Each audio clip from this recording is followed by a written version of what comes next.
Habari yako? Naomba tuongee kitu kimoja leo hii. Hivi unajua shetani ni mjanja sana? Unajua kwa nini nasema mjanja? Katika zile amri 10 za Mungu, kiingia katika makanisa yote amri zile 10 wanafundisha vizuri tena kwa ufasaha kabisa. Kasoro moja tu, amri ya 4. Hivi unajua shetani ni mjanja sana Anajua wazi kabisa. Ukisoma kitabu cha Yakobo 2 mstari wa 10, mtu awaye yote atakayeshika sheria yote lakini akajikwaa katika neno moja amekosa juu ya yote.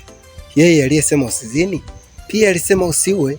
Basi ijapokuwa kuzini lakini umeua, umekuwa mvunja sheria. Hivyo basi shetani akaona nikipiga amri zote watajua kabisa huyu ni shetani. Hivyo basi ameamua kupiga moja tu. Amri ya ngapi hiyo? Amri ya 4.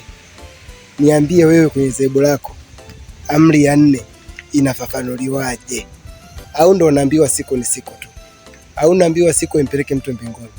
Au unaambiwa sheria ziligongomelewa msalabani? Hebu niambie, amri ya 4 hiyo ya 4 hiyo unafundishwa nini?